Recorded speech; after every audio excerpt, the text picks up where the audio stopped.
تحریک انصاف کی احتجاجی سیاست دم توڑ گئی۔ علیمہ خان کو کس نے وزیر اعلیٰ بننے کی خواہش کا اظہار کیا؟ پولیس کا آمنا سامنا، شاہد خٹک، مینا آفریدی اور شفیع جان کہاں غائب ہو گئے؟ سہیل آفریدی کا نئی فورس بنانے کا اعلان، خونوں کو بیوقوف بنایا جا رہا۔ السلام علیکم ناظرین، امید ہے خیریت سے ہوں گے۔ آج نئے ویلاگ کے ساتھ حاضر ہوں۔ آج بات کریں گے جناب تحریک انصاف کی احتجاجی سیاست کا جو جنازہ نکلا ہے اس پہ بات کرتے ہیں۔ خیبر پختونخوا میں 5 روز تک ساری سڑکیں بند رکھی گئیں، لیکن پھر تحریک انصاف کی حکومت کے ہوتے ہوئے پولیس نے آ کے تمام جتنا لوگ دھرنے میں بیٹھے تھے سب کو اٹھا کے بھگا دیا۔ یعنی جیسے ہی انہوں نے پولیس دیکھی سارے بھاگ گئے۔ نہ وہاں پہ شفیع جان صاحب نظر آئے، نہ مینا خان صاحب نظر آئے، اور نہ ہی وہ جو دیگر لوگ تھے علی نیازی اور دوسرے، سارے کے سارے بھاگ گئے۔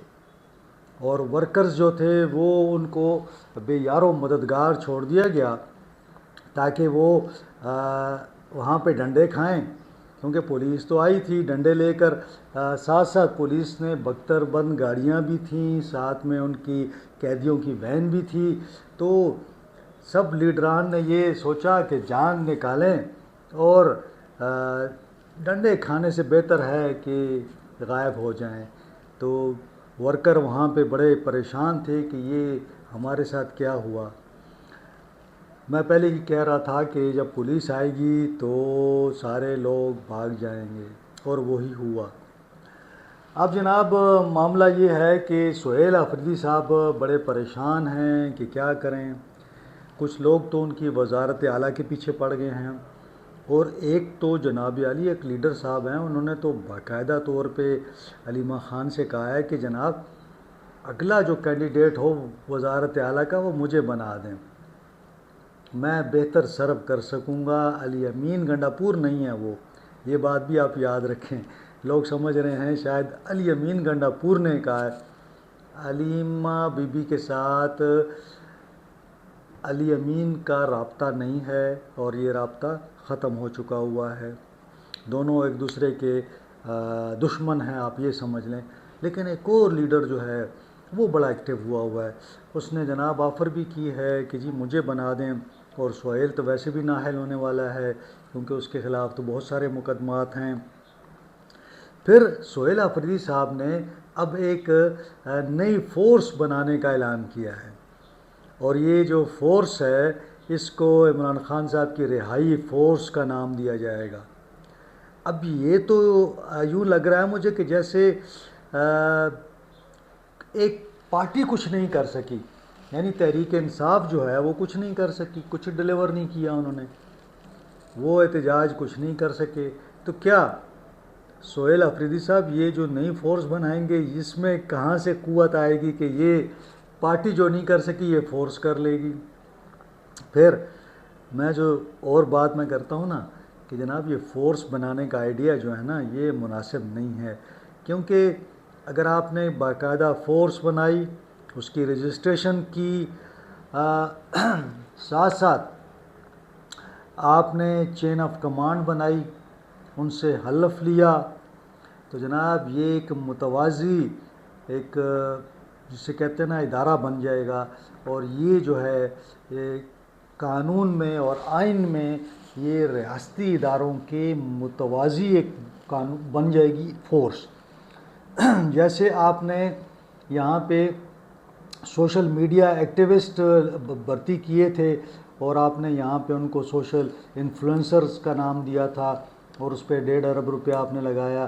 تو اب یہ فورس جب آپ بنائیں گے تو یہ اداروں کے ساتھ ٹکراؤ کا معاملہ ہوگا، اس لیے یہ جو آپ فورس بنانے کی بات کر رہے ہیں یہ تو آپ سیدھا سیدھا ایک جو جسے کہتے ہیں کہ نوجوانوں کو ایک ایسی تنظیم کی طرف لے جا رہے ہیں جو کہ ریاست کے ساتھ ٹکرانے کے لیے بنائی جا رہی ہے۔ ذوالفقار علی بھٹو نے بھی ایک تنظیم بنائی تھی، اور اس نے بہت سے ایسے واقعات ہوئے تھے جس کے بعد کسی سیاسی جماعت نے اس قسم کی فورس نہیں بنائی۔ تو سہیل آفریدی صاحب ذرا سوچ لیجئے گا کہ آپ کیا کرنے جا رہے ہیں. کسی منظم سیاسی فورس کی تشکیل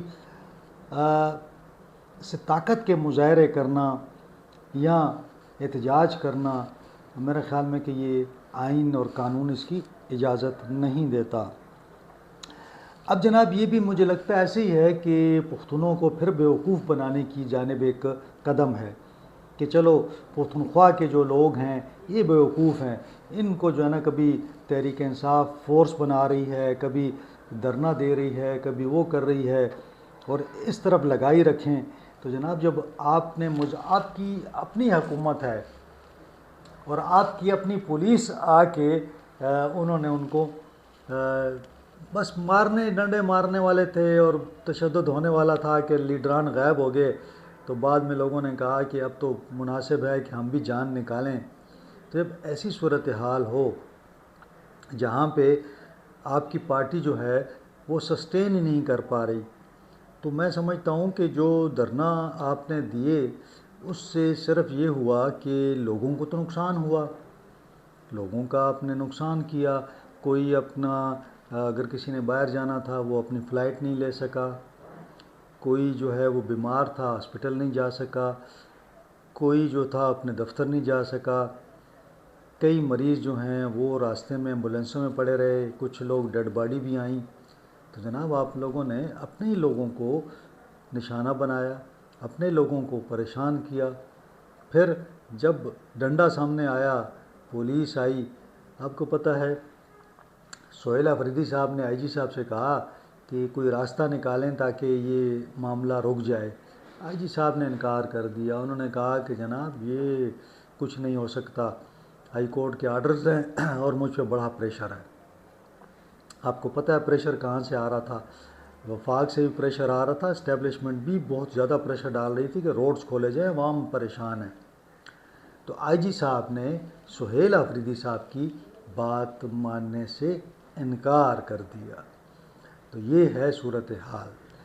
تو ایسی صورتحال میں آپ وزیر اعلیٰ ہیں، نہ گورننس ہے، نہ یہاں پہ امن ہے، نہ یہاں پہ عوام کو ریلیف مل رہا ہے، نہ لوگوں کو کوئی سہولتیں مل رہی ہیں. ایسی حالات میں لوگوں کو آپ نے کیا ڈیلیور کیا؟ فائل ورک آپ نے بند کیا ہوا ہے، حکومت عملاً ہے نہیں ہے، پھر آپ کہتے ہیں کہ مجھے پتہ ہے کہ کون کیا کر رہا ہے. تو جناب ظاہر ہے آپ نہیں ہوں گے، وزراء نہیں ہوں گے تو کام تو چلانا ہے نا. ایسا تو نہیں ہو سکتا کہ پاکستان بند کر دیا جائے. تو یہ سوچنے کی بات ہے کہ تحریک انصاف کے اندر جو ایک لاوا بھی پک رہا ہے، تحریک انصاف کے اندر جو ہے نا وہ سازشیں بھی ہو رہی ہیں، تحریک انصاف کے اندر جو ہے نا دیگر معاملات بھی چل رہے ہیں. جو کوئی چاہتا ہے کہ بات چیت کی جائے، کوئی چاہتا ہے کہ ایسے موقع پہ کوئی راستہ نکالا جائے. تو کچھ ایسی باتیں ہیں جو کہ اس وقت تو شاید مناسب نہ ہوں، لیکن آگے چل کے آپ کو علم ہوگا کہ تحریک انصاف کے اندر ایسے لوگ بھی ہیں جو کہ اسٹیبلشمنٹ سے ملے ہوئے ہیں. یہ ماضی میں الزام لگتا تھا الیمین گنڈا پور پہ، اب سہیل آفریدی صاحب بھی جو ہے نا وہ بالکل جسے کہتے ہیں نا کہ